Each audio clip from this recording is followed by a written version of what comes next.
Chapter 2 Conversation with My Son. Having trekked from the river the whole way to Anastasia's glade all on my own, I felt right at home as I approached the familiar places. This time nobody was there to greet me. It even gave me a good feeling to walk through the taiga all on my own without a guide. I wasn't about to cry out or call Anastasia's name. Perhaps she was occupied with her own affairs. When she was free, she would feel my presence and come to me on her own. Spying my favorite spots on the lakeshore where Anastasia and I want to spend time together, I decided I would change my clothes first before sitting down and relaxing after my trip. I took out of my backpack a dark gray, wrinkle-resistant suit, a thin white sweater, and a pair of new, comfortable shoes. In getting ready for my trip, I had also thought of taking along a white shirt and tie, but then decided that the shirt would only get wrinkled and there would be no place to iron it in the taiga. But I had the suit packed in the store so it wouldn't wrinkle. I decided I should present myself to my son in a solemn, elegant manner, and so I spent a great deal of time and effort in thinking about my outward appearance. I had brought along a battery-powered razor and a mirror. Resting the mirror on a tree branch, I proceeded to shave and comb my hair. Then I sat down on a small hillock, took out a notepad and pen to round out my plan for meeting my son, with some thoughts that had come to me along the way. My son will soon be 5 years old. Of course, he can talk already. The last time I saw him, he was still very little. He wasn't talking yet, but by now there must be a lot of things he can understand. He probably natters on with Anastasia and his grandfathers for days on end. I had it all set in my mind that just as soon as I saw Anastasia, I would let her know how I had planned out my meeting with our son and what I would say to him. For the past 5 years, I had been diligently studying all the various systems of child raising, taking from them what I considered the best and easiest to understand. After talking with educational experts and child psychologists, I had arrived at the conclusions I needed for myself. Now, before meeting with my son, I wanted to talk with Anastasia about these conclusions, along with the plan I had worked out, to think through everything once again in detail, this time with her. Perhaps Anastasia could suggest what first words I should say to him, and what pose to adopt while saying them. I had decided the pose was important, too, since a father should appear to his son as a significant person. But first, Anastasia had to introduce me to him. The first point on my notepad read, "Anastasia presents me to my son." All she had to do was introduce me with some simple words, such as, "Here, son, here before you is your birth father." But she had to say them quite solemnly, so that our son would be able to feel from her tone of voice his father's significance, and subsequently treat him with respect. All at once I felt everything around become quiet, as though put on alert. The sudden onset of silence didn't frighten me. This always happened every time I met Anastasia in the taiga. The taiga and all its residents literally froze, listening, watching, and deciding whether the newcomer might have brought their mistress any kind of unpleasantness. Then, if no aggression were detected, everything would calm down. I surmised from the ensuing silence that Anastasia had quietly approached me from behind. It wasn't a difficult thing to sense her presence, especially since I always experienced something like a warming sensation in my back, something only Anastasia was capable of producing with her look. I didn't turn around right away, but continued sitting there for some time, luxuriating in the pleasant and cheering warmth. Finally I turned, and lo and behold, there before me was standing my little son, his bare feet planted firmly on the ground. He had grown. His straw-blonde hair was already falling in curls down to his shoulders. He was dressed in a collarless shirt woven from nettle fibers. His features resembled those of Anastasia's, perhaps mine too, though this was not obvious at first glance. Turning to face him, my hands pressed against the ground, I found myself standing on all fours, watching him intently, oblivious to everything else in the world. He in turn kept his eye silently trained on me, watching me with Anastasia's kind gaze. Perhaps the unexpectedness of it all would have continued to prevent me from saying anything for a long time, but he was the first to speak. "Greetings to your bright thoughts, my dear papa." "Eh? And greetings, of course, to you as well," I responded. "Forgive me, papa." "Forgive you for what?" "For interrupting your important reflections. I have been standing at a distance so as not to interfere, but I wanted to come and be close to you. Please, papa, let me sit beside you quietly until you have completed your reflections." Okay, sure, have a seat." He quickly approached, sat down a half-meter away, and didn't move a muscle. I continued kneeling distractedly on all fours as he was settling in. I managed to think, I must adopt a deep thought pose while I finish my reflections, as he put. I need to think of what to do next. I took up what I thought was a dignified pose, and for a while we just sat there side by side without saying a word. Then I turned to my little son and asked him, "Well, how are things going with you?" Upon hearing my voice, he gave a joyful start, turned to me, and looked at me straight in the eye. His look told me he felt tense, not knowing how to answer my simple question. But finally he responded, "I cannot, papa, give you an answer to your question. I do not know how things are going. Here, papa, life is going on. It is something very good, life is." Somehow I've got to carry on the conversation, I thought. I can't afford to lose momentum. And so I asked him another traditional question. "Well, how are you doing here? You minding your mamma?"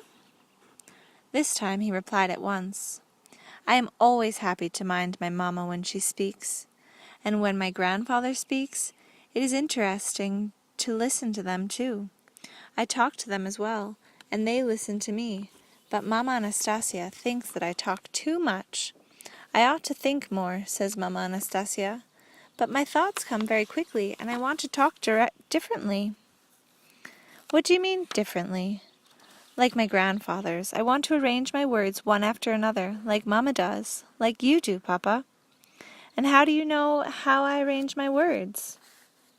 "Mama showed me. I get very interested when Mama starts talking with your words." "Really? Wow. Well, and what do you want to be?" Again, this very ordinary question, which adults frequently ask children, was apparently beyond his understanding. After a brief pause, he replied, "But I already am, Papa."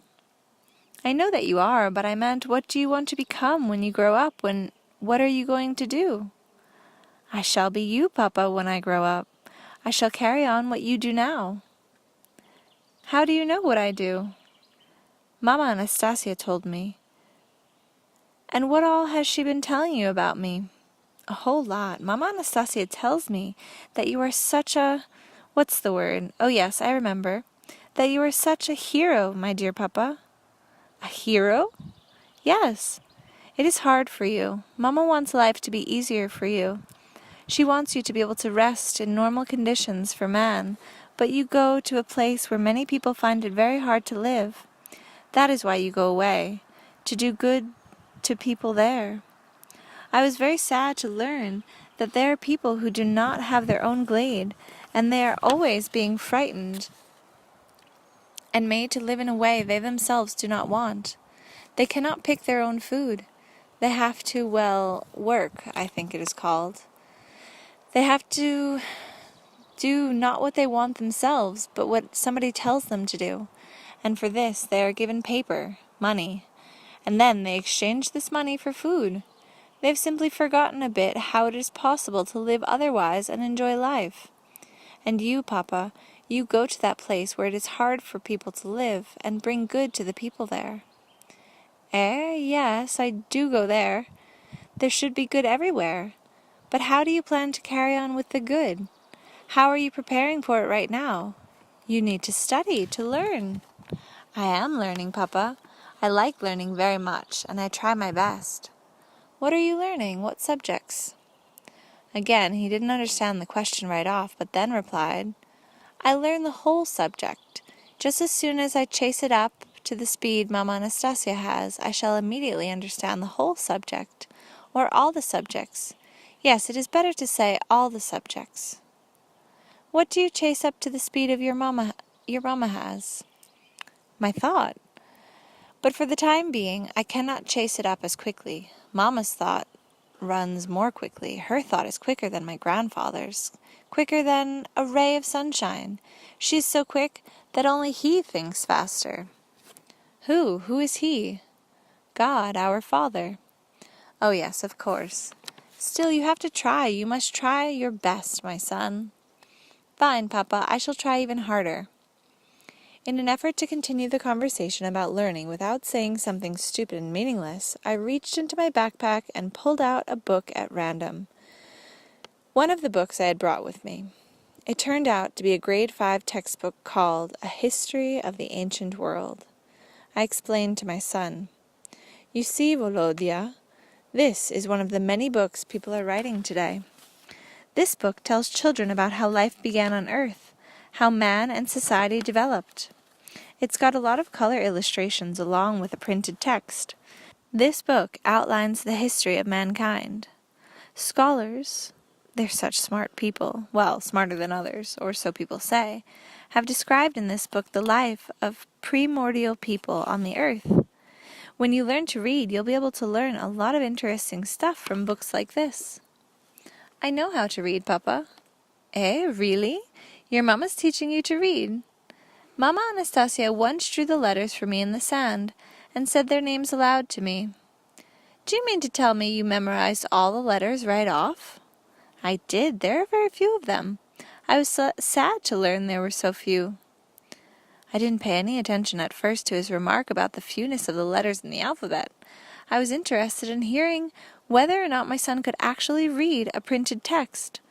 I opened the book to the first page, handed it to him, and said, Here, try to read this. A distorted view of history. He took the open book in his left hand for some reason, and spent a few moments silently looking at the printed text before he started to read. The earliest people lived in hot climates where there were no frosts or cold winters.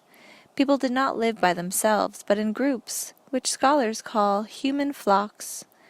Everybody in the flocks, from the littlest to the greatest, collected food. They would spend whole days searching for edible roots, wild-growing fruits, and berries, and birds' eggs. After reading this text aloud, he raised his head from the book and began looking me straight in the eye inquiringly. I said nothing, not understanding his query. His voice betrayed concern as he began talking. I do not have any concept from this.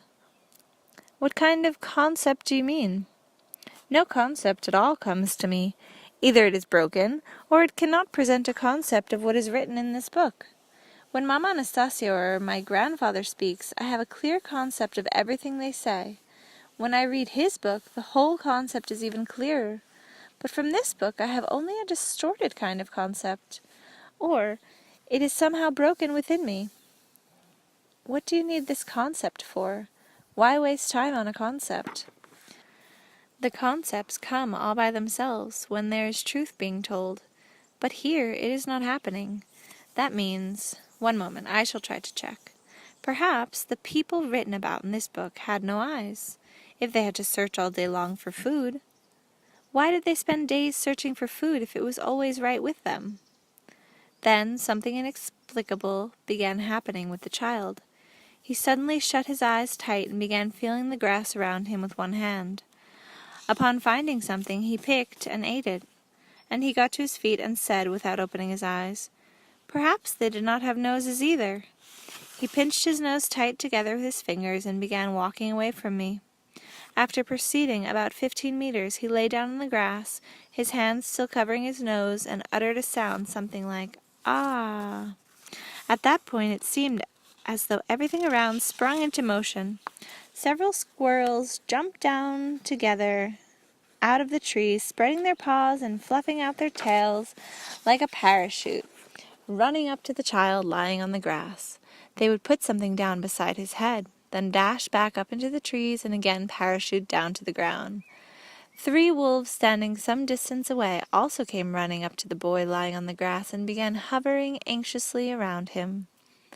With a noisy crunch of branches, a young bear appeared toddling quickly along, then a second bear, a little smaller but more agile. The first bear sniffed the child's head and licked his hand, which was still holding on to his nose. Various other creatures of the taiga, big and small, kept popping out of the bushes. They all began to hover anxiously around the little fellow lying on the grass, completely oblivious to each other's presence. It was quite evident they didn't understand what was happening to him. I, too, could not understand at first my son's strange actions. Then I figured it out. He was portraying a helpless person deprived of sight and smell.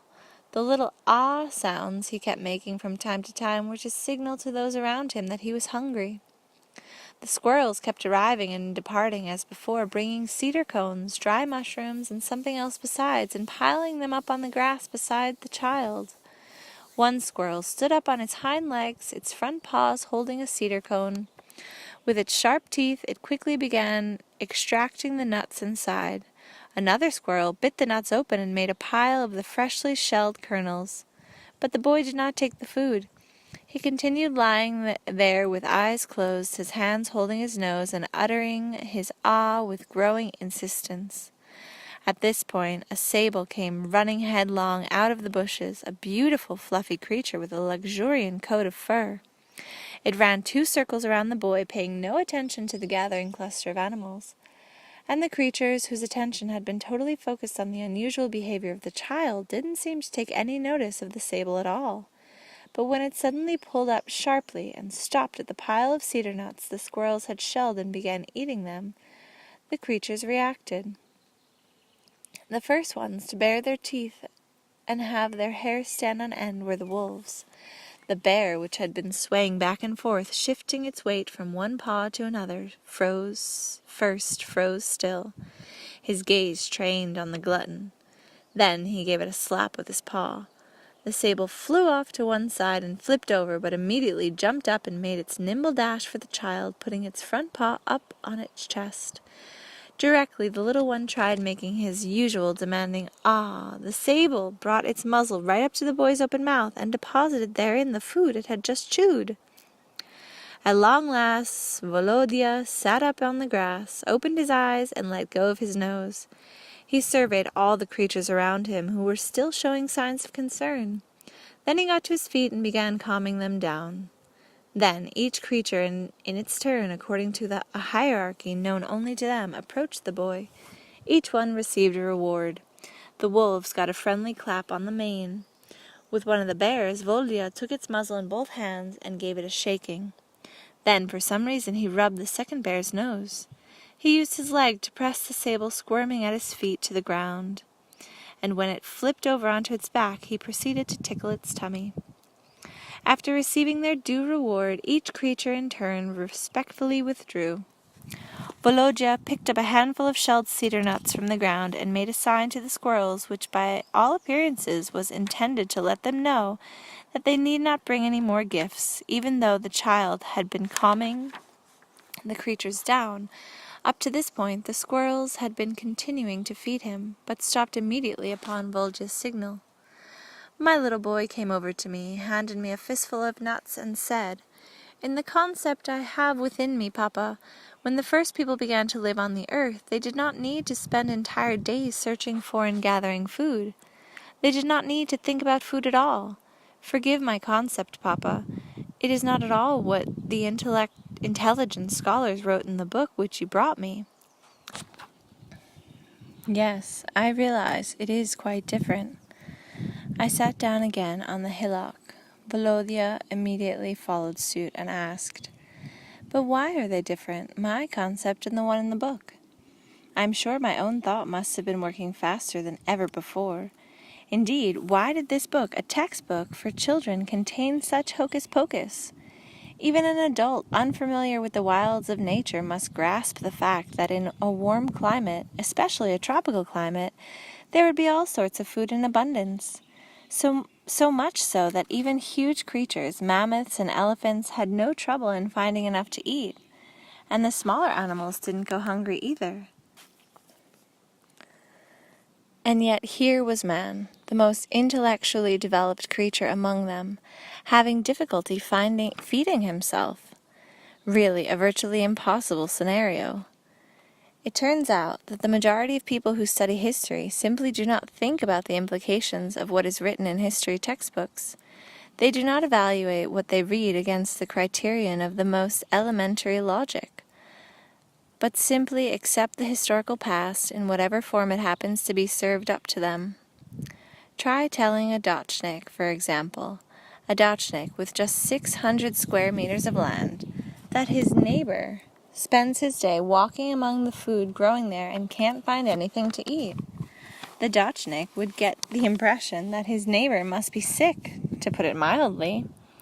By the same token, how could a child who has grown up in the taiga and tasted all the various fruits and growing plants imagine any need for searching for them if they are always at hand, especially when the creatures around him are ready at any moment to serve him, to spare him the necessity of climbing trees to fetch nuts, and even the task of shelling them?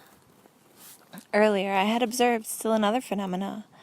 All the female creatures living on Anastasia's family territory accepted the child born to her as their own.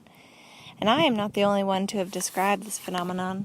There are many instances recorded where animals have nourished human children, and many people, no doubt, have observed a dog feeding a kitten or a mother cat feeding a young puppy. But animals have a special relationship to man. Creatures in the taiga always mark out their territory. It is on such a territory that Anastasia's family lives, and hence their special relationship to her too. How is it that all the creatures are so drawn to man and ready to serve him with heartfelt desire? How is it that man's loving attitude is so essential to them? Just like household pets in a modern apartment, a cat, a dog, or a parrot, for example. Each and every one tries to get at least some kind of attention from man, and treats any indication of love as the ultimate reward. They are even jealous when a man shows attention to some pets more than others. While this is something we easily take for granted with pets, it may seem a little unusual here in the taiga, and yet, fundamentally, it is the same amazing phenomenon. All animals aspire to feel the invisible light of grace or feelings of some other kind of radiance emanating from man. The specific term may vary, but the fact is incontestable. The important thing is that a real natural phenomena, and we need to understand its specific purpose. Did this phenomena exist right from the very beginning, or has man trained the animals over centuries? It is quite possible that every single one of them has been trained. After all, look at how many different animals and birds on all continents serve man today. They know who their master is. In India, we are talking about elephants and monkeys. In Central Asia, camels and donkeys. And almost everywhere this applies to dogs, cats, cows, horses, chickens, geese, hawks, and dolphins. So many kinds of creatures, it is hard to name them all. The important thing is that they are in service to man. In fact, practically everyone is aware of it. But when did it begin? 3,000 years ago? 10,000 years ago? Or possibly this was the part of the Creator's thought right from when He created nature. Most likely the latter. It says in the Bible, to determine the purpose of every creature. And if all this was planned and implemented right from the beginning, then man could not possibly have had any problems finding food. Why then do our history books, those written for adults as well as children, say exactly the opposite? This happens not just in our country, but such absurdities are inculcated in people the world over. A mistake? Probably not. Whatever's behind this is more significant than a mere mistake. Design? If so, that means it's important to someone. To whom? Why? What would happen if history were written differently? If the truth were written? What if textbooks over the world stated something like this? The first people living on our earth did not have any problems finding food. They were surrounded by a great variety of high quality and nourishing food. But then the question would arise in a vast majority of minds: what happened to this great variety and abundance? Why is man today forced to work as a slave for someone just to earn a piece of bread? And perhaps the most important question of all: how flawless is the course of human society's development today? How was I now to answer my son as to why this intelligent book, a textbook, was spouting such absurdities? People in the tropics spending whole days searching for food? To one brought up in the taiga surrounded by faithful creatures, these sayings of so-called intelligent people were patently absurd. I remembered Anastasia's words: to perceive what is really going on in the universe, one need only look into oneself. In an attempt to extricate myself from the situation, I tried explaining to my son: this is not a simple book. You should examine everything written here against your own concept. Why write about something you have such a clear concept of already? Here, everything is presented upside down. You need to use your own concepts to verify whether something you read is the truth or whether it is turned upside down. You need to be more attentive to that. Do you understand me, Volodya? I shall try to understand, Papa. Why people write what is not true. At the moment, I do not understand. I know that some creatures use their tails to wipe out their tracks. Others build fake burrows. And there are those that even construct traps. Only why do human beings need to be so deceptive? I told you, it is for their self-development. But can they not develop themselves through the truth? They could do that too, but it would be different. Where you live, Papa, do they develop themselves through the truth or through lies? They try all sorts of things, sometimes truth, sometimes lies, whatever will get them ahead most effectively. Anyway, Volodya, do you often read books? Every day. What kind of books do you read? Who gives them to you? Mama Anastasia has given me all the books to read that you wrote, Papa. I read them very quickly, but every day I read other books. Books that have lots of different happy letters of the alphabet. At first, I didn't pay any attention to his words about some kind of strange books with lots of different happy letters. You loved Mama, but did not recognize it. A fearful conjecture flashed through my mind. If my son has read all my books, then he is well aware of my relationship to Anastasia during those first few days after I met her. He knows how I insulted her and even wanted to hit her with a stick. What child who loves his mother can forgive such shameful treatment? There can be no question that every time my son remembers this, he will think evil of me. Why did she give him my books to read? It would have been better if he hadn't learned to read at all. Or maybe she remembered to tear out the pages describing my despicable behavior. Grasping at this latter hope, I carefully asked Volodya. So, Volodya, you've read all the books I wrote, eh? Yes, Papa, I have. And did you understand everything in them? Not everything, but Mama Anastasia explained to me how to figure out what I could not understand, and then I understood. What did she explain to you? Could you at least give me an example of something you didn't understand? Yes, I can. I did not understand at first why you got so angry at Mama Anastasia and wanted to hit her. She is very good, kind, and beautiful. She loves you. But if you got angry at her, that must mean you did not love her. But then Mama explained everything to me. What? What did she tell you? Mama Anastasia explained how you loved her very much but did not recognize it. But all the same, even with your love that you did not recognize, when you returned to the place where people find it hard to live, you began doing what Mama asked you to. She says that you, Papa, did everything your own way, the way you thought best. But when you remembered Mama, you wrote a book which people liked. People started writing poems and songs. People started thinking about how to do good. Now there are more and more of them, people thinking about what is good. That means that good shall prevail on earth.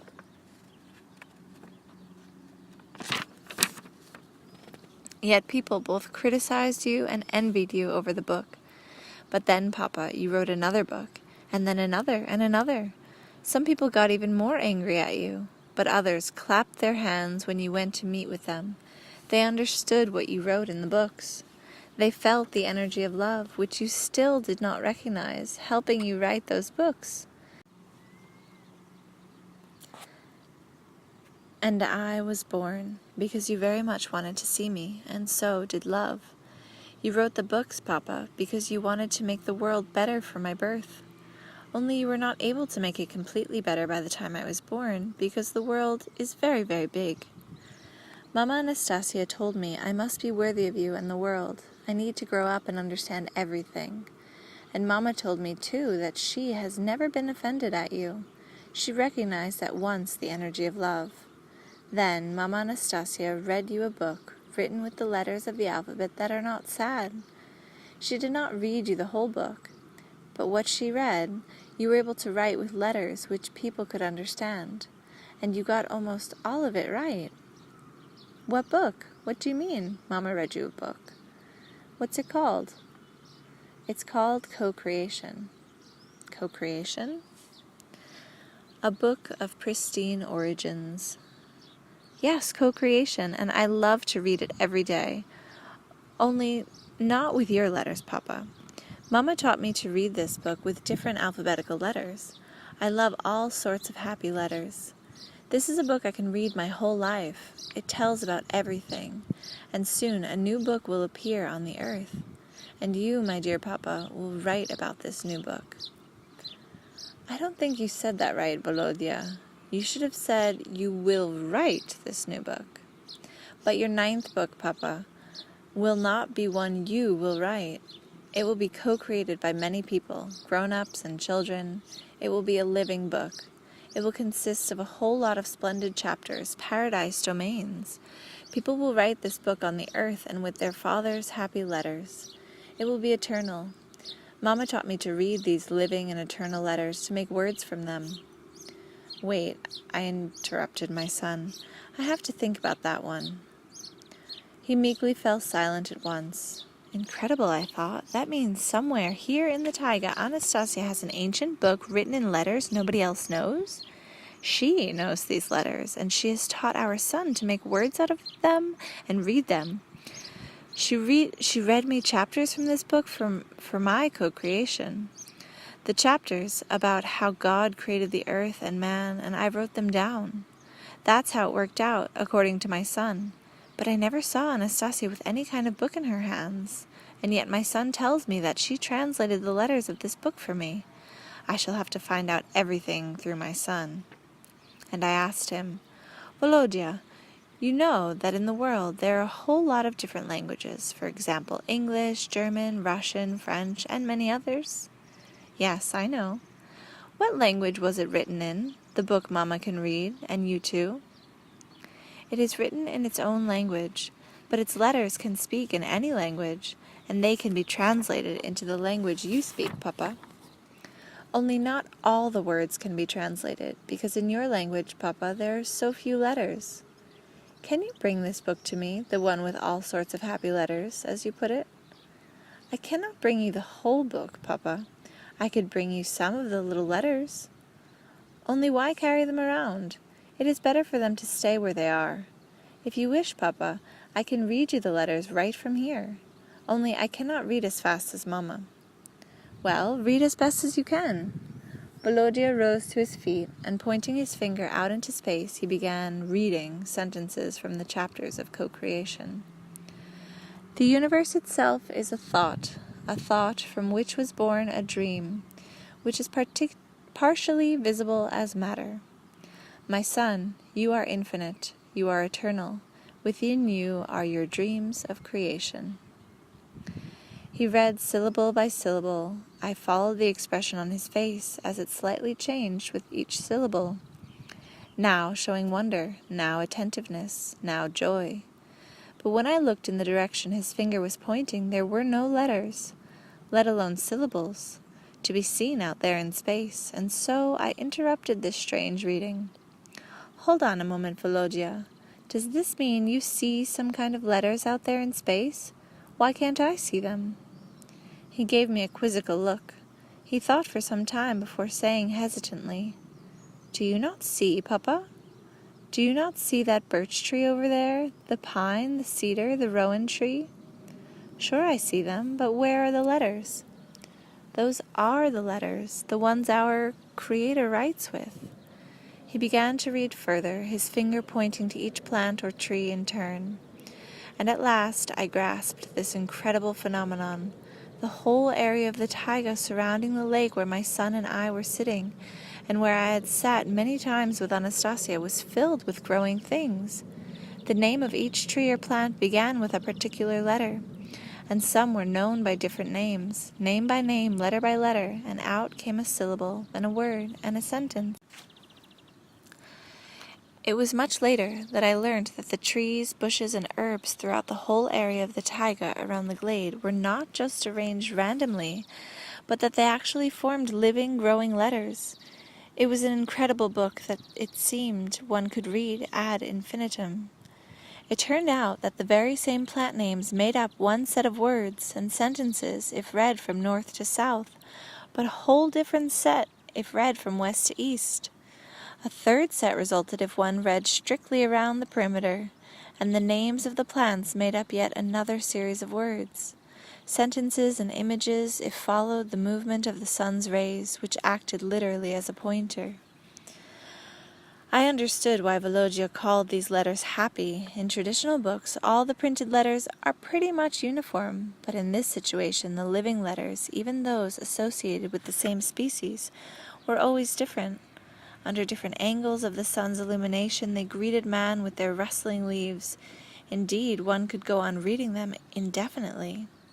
But who wrote this amazing book, and when, and how many centuries did it take to write? Generations of Anastasia's forebears? Or later I heard from Anastasia this brief, laconic answer.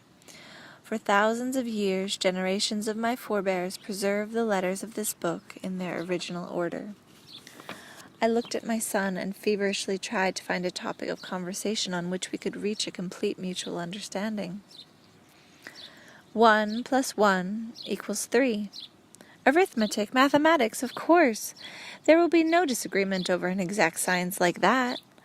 If Anastasia has taught our son to count, then a conversation on that subject cannot include any contradictions or superiorities. 2 times 2 is always 4 in any language at any time. Encouraged by my discovery, I asked hopefully, Volodya, has your mama been teaching you how to count, add, and multiply? Yes, she has, Papa. Good. Where I live, there is a science known as mathematics. It is very significant. A lot of things are based on calculations and computations. People have invented a good many devices to make it easier to add, subtract, and multiply, and it would be difficult to get along without them today. I brought you one of them. It's called a calculator. I took out a solar-powered Japanese pocket calculator which I had brought, switched it on, and showed it to my son. You see, Volodya, this little device can do a great deal. You know, for instance, what you get when you multiply 2 by 2? You want me to say 4, do you not, Papa? That's right, 4. But the fact that I want you to say it is not important. That's just what it is. 2 times 2 is always 4. And this little device, too, can count. Look at the little screen. When I press the button 2, the screen lights up with the figure 2. Now I press the multiplication sign and then 2 again. Then I press the equal sign to find out what the result will be, and the figure 4 lights up on the screen. But this is a very simple arithmetical calculation. This device can count in a way impossible for human beings. For example, 136 times 1,136. I only have to press the equal sign and we can find out how much it is. 154,496, Volodya blurted out ahead of the calculator. After that, I began to multiply and divide 4, 5, and 6-digit numbers, but each time my son beat the electronic calculator.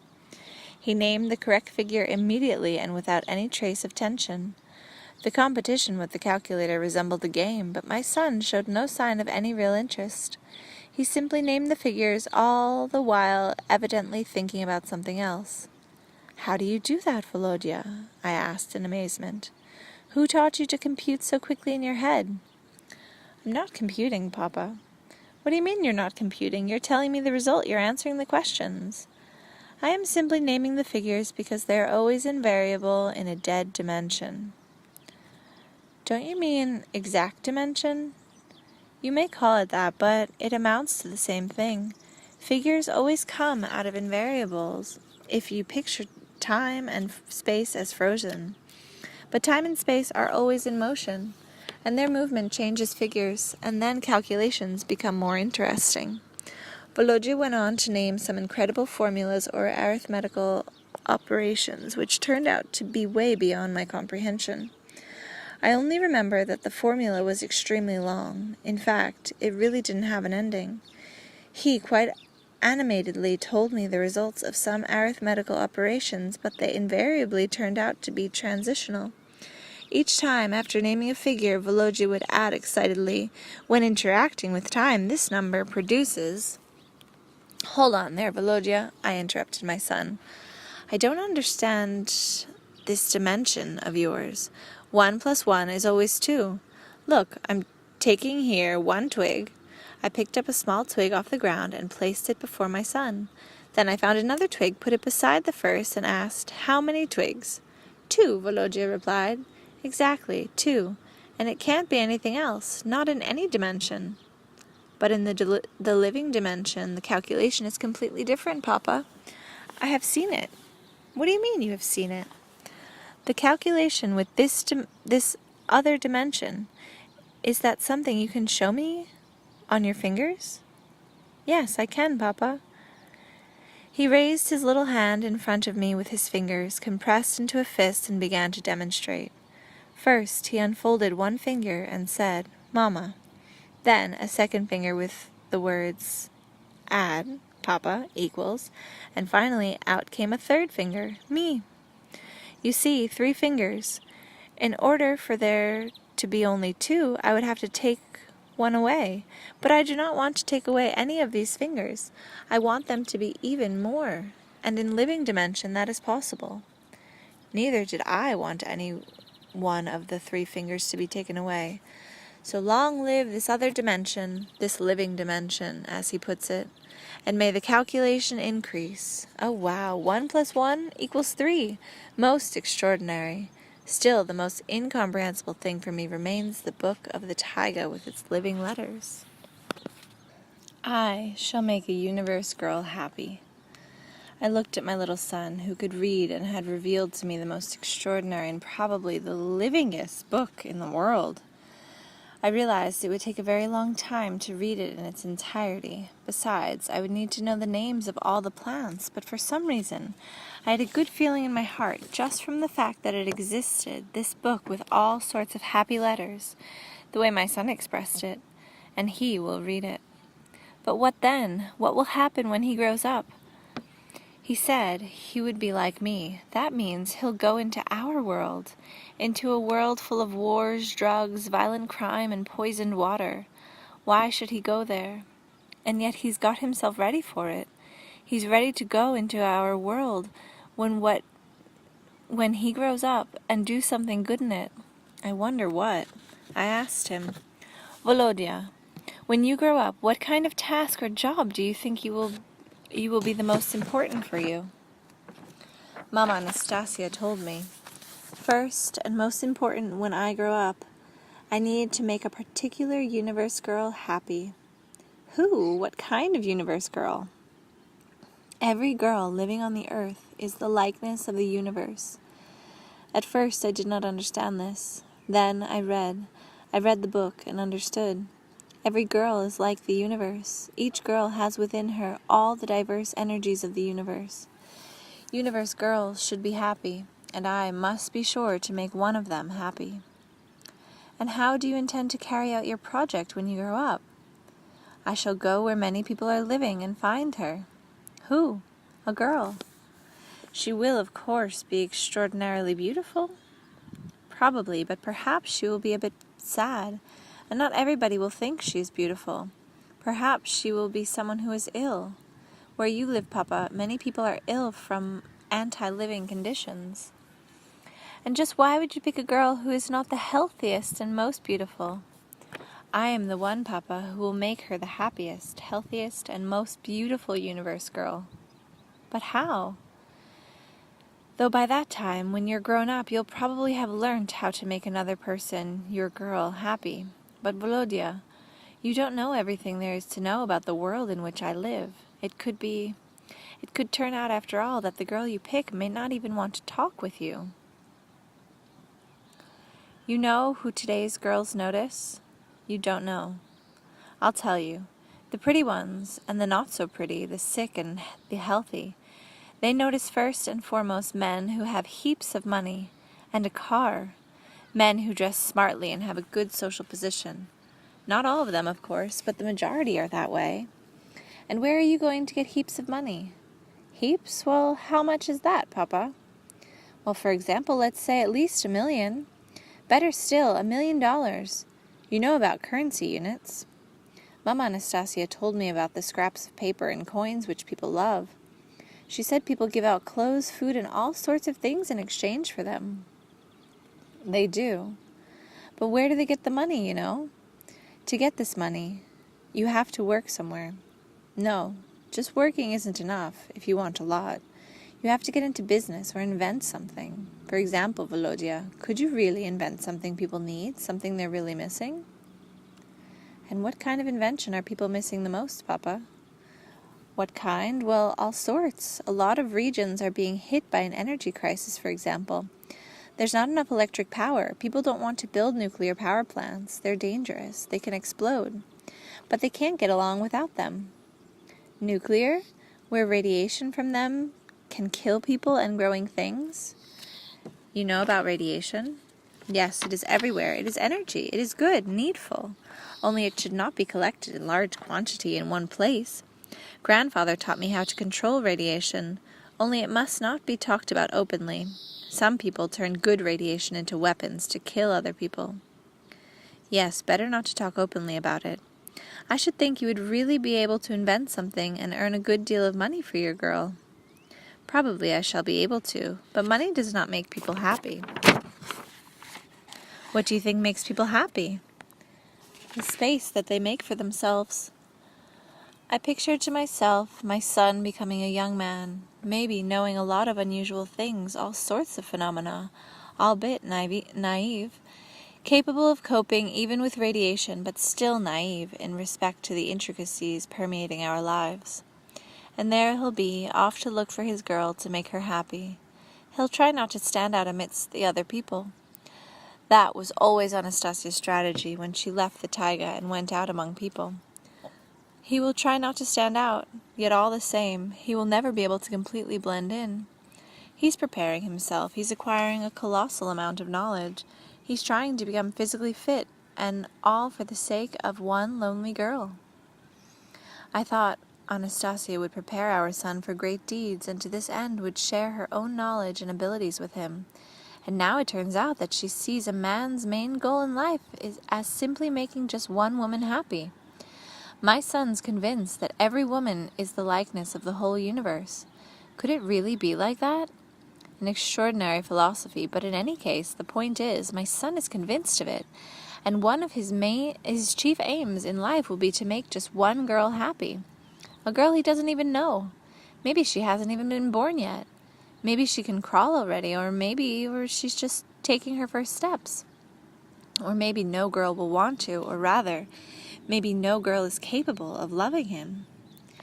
Initially, when he fulfills her wishes and brings her money, she may pretend to love him.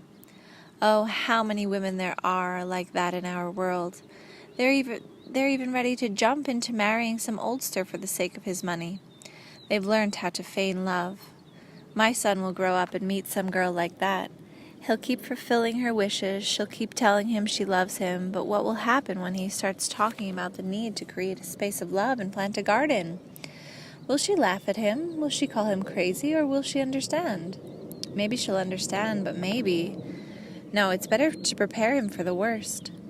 You see, Volodya, when you find this girl, and you manage to make her healthy and very beautiful, absolutely the most beautiful, as you say, something might still happen that you know nothing about. The prettiest girls in our world aspire to become models and actresses and go on into show business.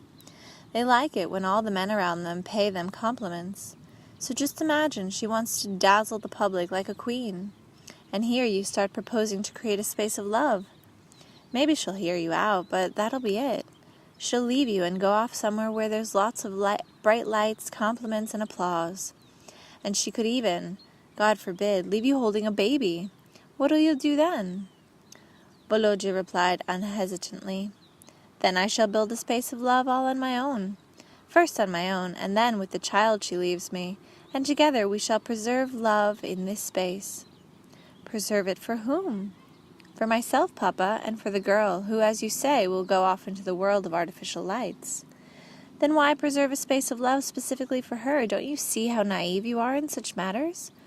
You'll have to look for another girl, and be more careful the next time. If I look for another, then who will make the girl who left happy? Let anyone who wants to try to do that. It's not worth breaking your neck over. She's gone, and that's it. She will come back, and she will see the marvelous forest and garden. I shall make it so all the creatures serve and obey her. Everyone and everything in this space will sincerely love her.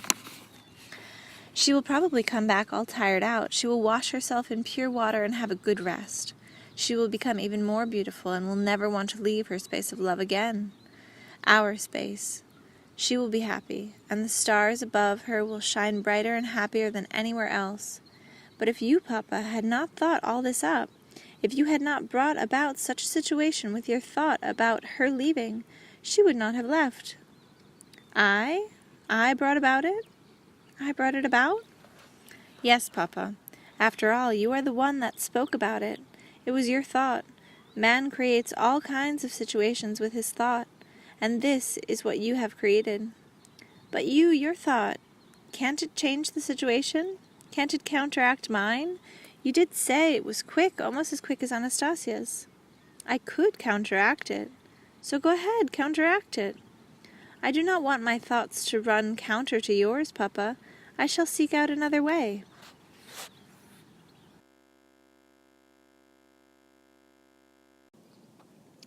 How to bridge the gap. I could not talk with my son any longer. Everything I said he automatically checked against his concept, with which he easily distinguishes between truth and falsehood. He even discredited the conclusions of the historians outlined in the textbook. There was no question here of a father's superiority over his son. The conversation did not endow me with any more authority, and probably erased the authority I had before, thanks to Anastasia. Moreover, his unusual confidence in the power of thought frightened me and put a gap between us. We were so different. There was no father-son contact with the child. I could not feel him in my own birth son. On the whole, he seemed like another being to me. We didn't say a word to each other, and then I remembered Anastasia's words. With children, one must be absolutely sincere and truthful. I even felt anger over the hopelessness of the situation. So I'm supposed to be sincere? I'm supposed to be truthful? I tried to be that way, but what came of it? Indeed, if I were to be completely sincere and truthful, then in the present situation I'd have to resort to some pretty bad language.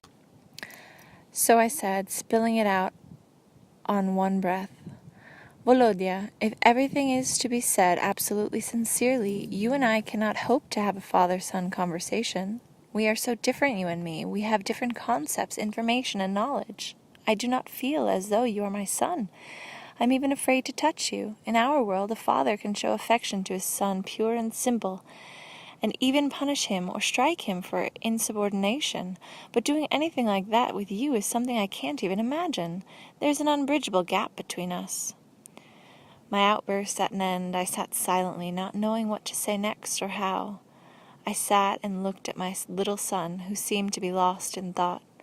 And what strange thoughts he has. At last he turned his curly little head in my direction and reinitiated the conversation. But this time I could feel a note of sadness in his voice.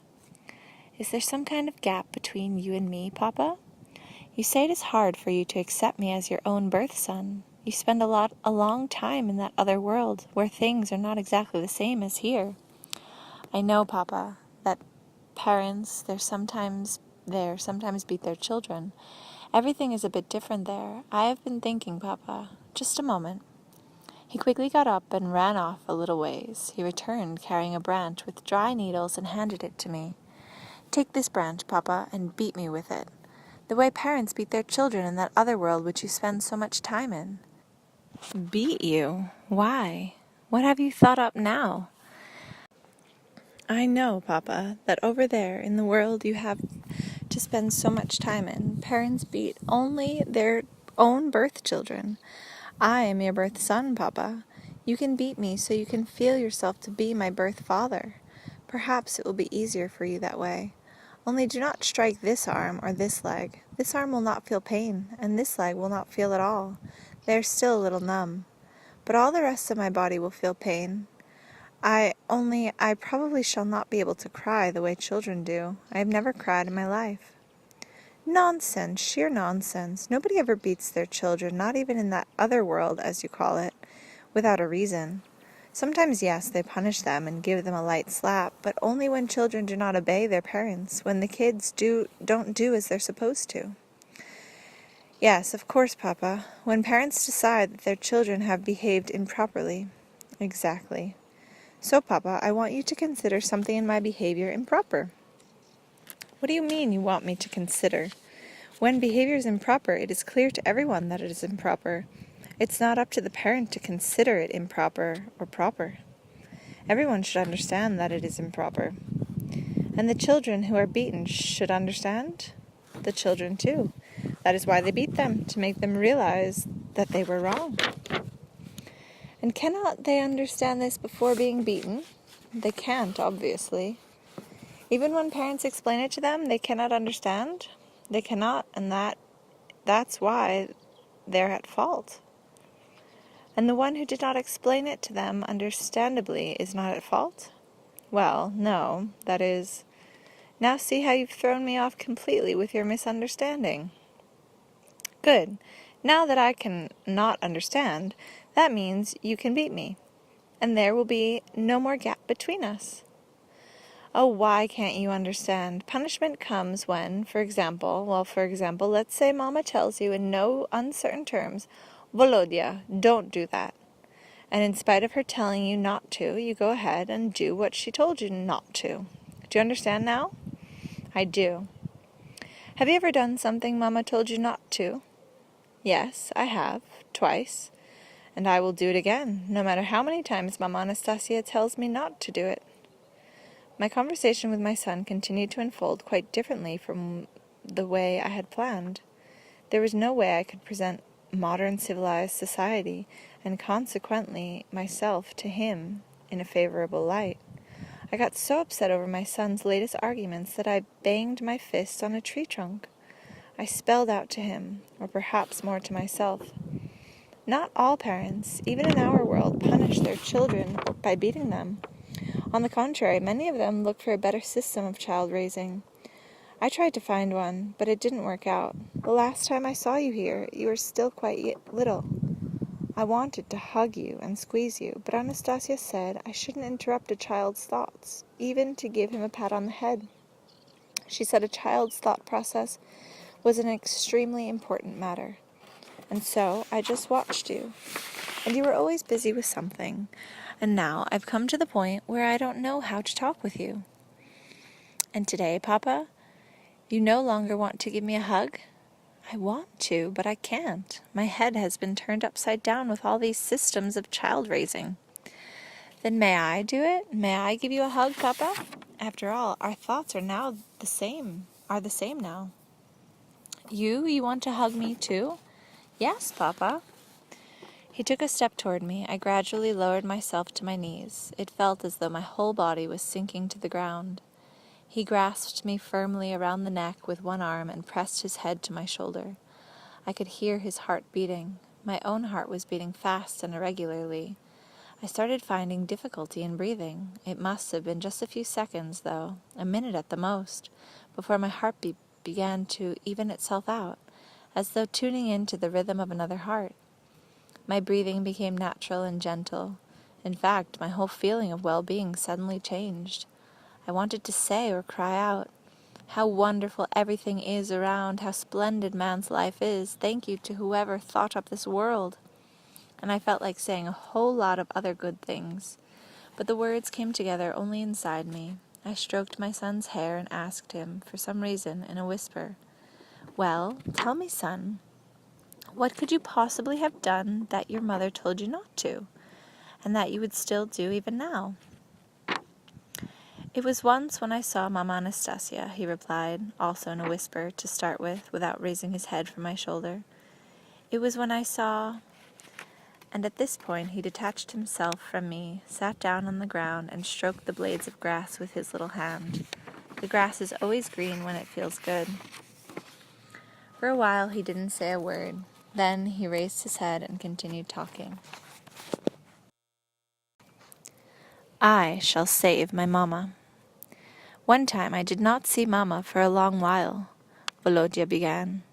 "I wondered where she was, and decided Mama must have gone to the neighboring glade, the one next to ours.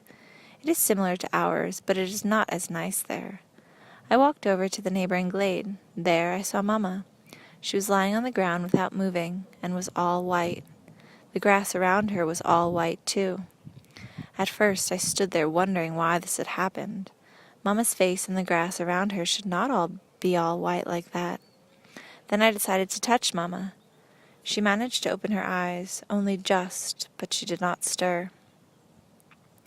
Then I took her by the hand and began to drag her out of the white circle. She helped me with her other hand, and we got ourselves out of the white circle. When Mama got back to her normal self, she told me never to touch her if this should happen again. She said she herself could cope with it, but that I could not. After being in the white circle and dragging Mama out, my arm and leg grew numb and are taking a long time to recover. Mama gets better very quickly, but my arm and legs have still not fully recovered. When I saw Mama once again in the same circle, when I saw her lying there all white, I was not going to touch her myself. I cried out. I called the strong she-bear to help, the one I slept on when I was little. I told the bear to drag Mama out of the circle. The bear stepped onto the white part of the grass and fell down, and now she is no more. Only her children remain. The bear died at once, as soon as she stepped on the white grass. Everything dies on the white grass. Then, once again, I entered the white circle and began to drag Mama Anastasia out. The two of us pulled ourselves away from the dead grass. This time my arm and my leg did not grow numb as before, only my whole body was trembling a little. Now it does not tremble any more. You see, Papa, my body does not tremble, it obeys me, and I shall soon be able to raise my arm when I want to. I can already lift it a little. Before I could not raise it at all. I listened to my son's story in astonishment. I remembered how once I had seen Anastasia in a similar situation.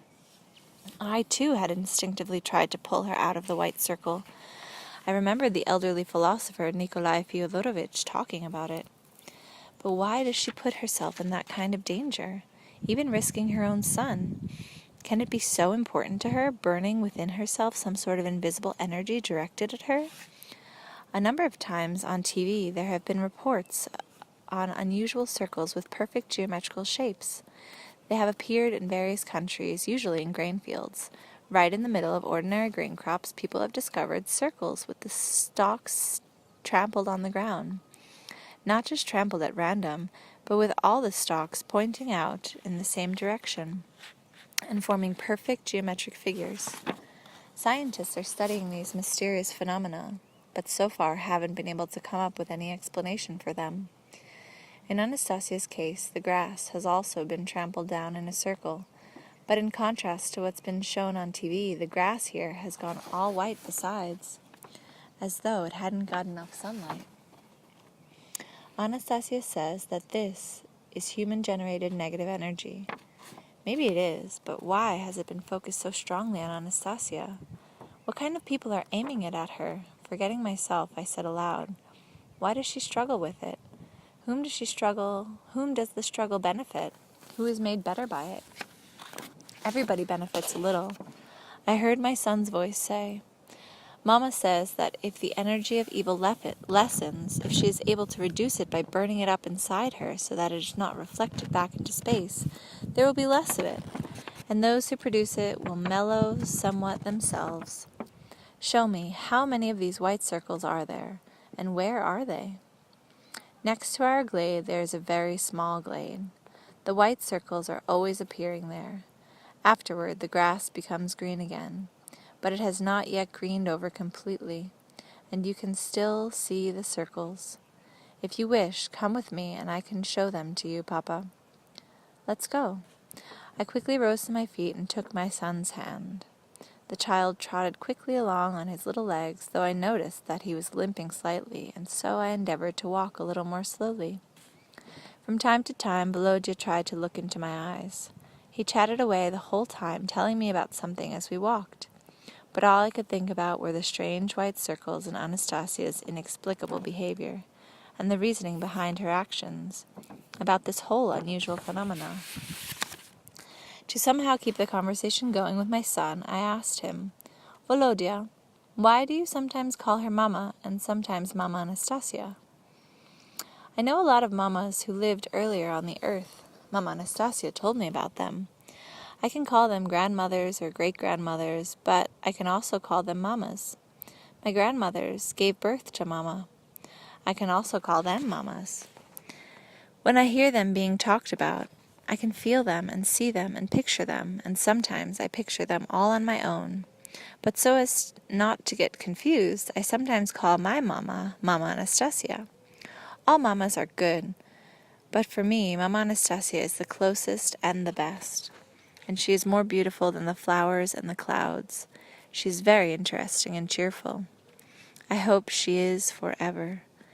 As soon as I chase my thought up to speed, I shall always be able to bring her back. I wasn't listening carefully enough to grasp what he was trying to say. By this time we had arrived at another little glade, and I saw 4 whitish circles on the grass. The circles were about 5 or 6 meters in diameter. They were barely noticeable, but one of them was whiter than the rest. It had probably been made quite recently. Now I realized why Anastasia had not come to meet me, and why she wasn't with me at the moment. It meant that she was lying helpless somewhere, and she didn't want us to take pity on her or become upset by her appearance. I looked at the white circles, and my thoughts kept racing and intertwining. Of course, a lot of people can turn pale from troubles which befall them unexpectedly. Almost all people turn pale when anger is unexpectedly directed at them. But here, can it be possible to feel it just like that, at such a great distance away? Can such a huge amount of hateful human energy be concentrated into a single stream? So huge that not only man, but all the growth around him turns pale? Apparently so.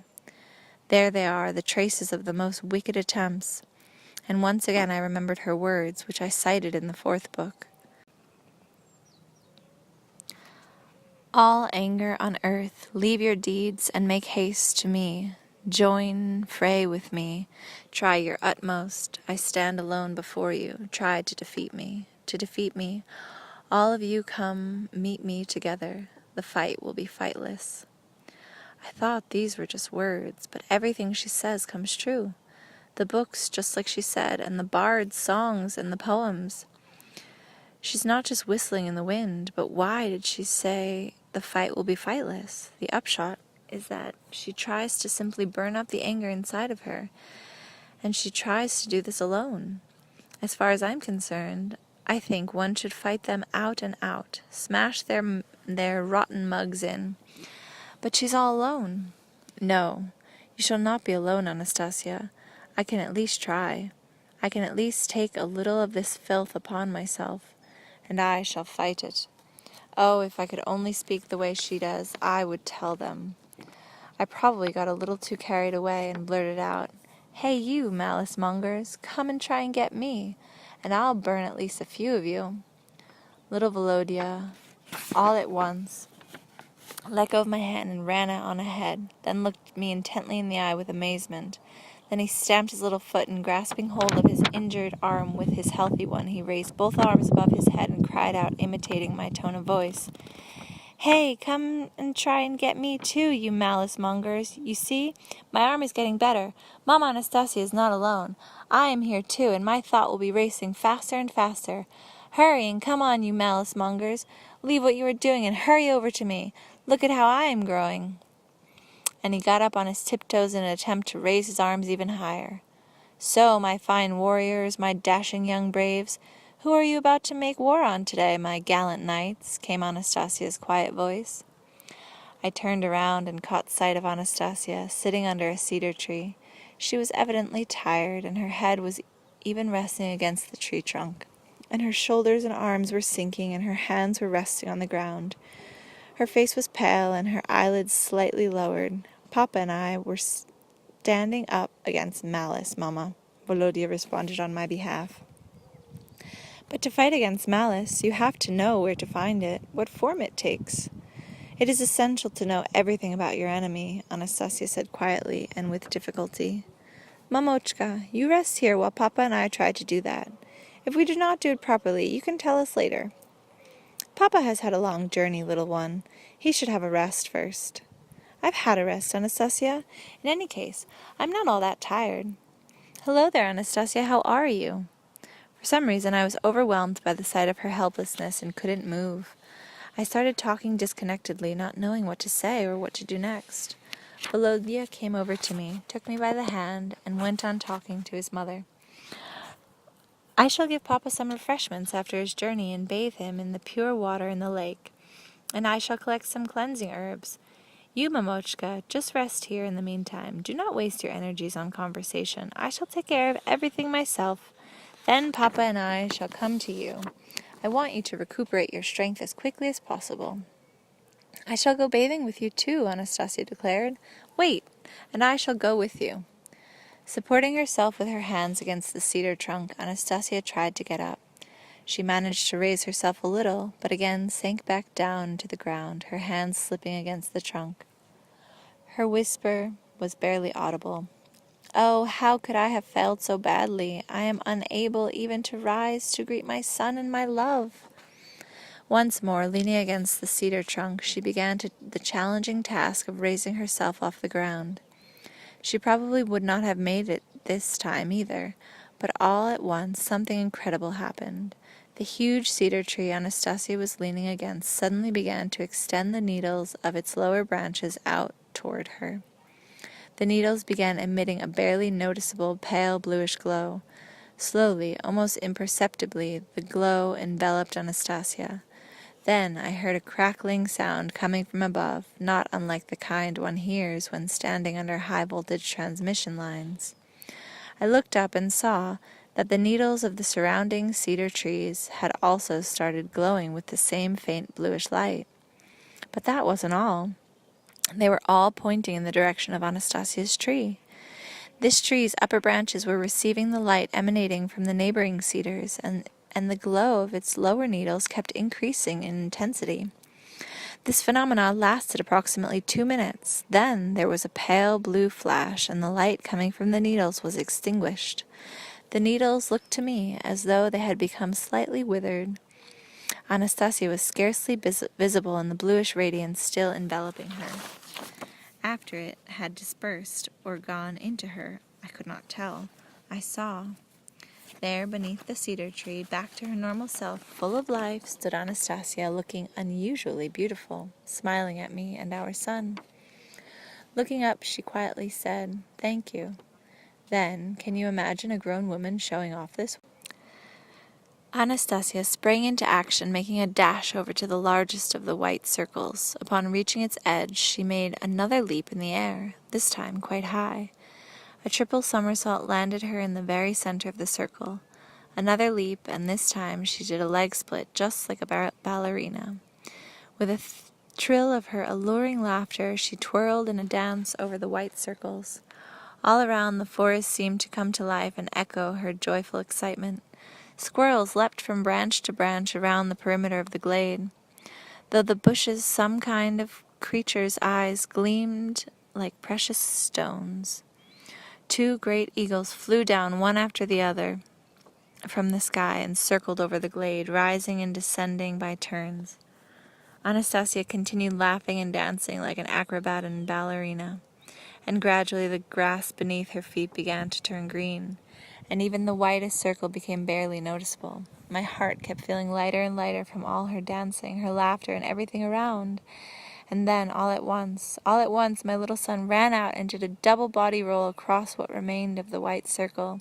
Then, quickly regaining his feet, he leapt in the air and spun around, trying to imitate his mother's dance.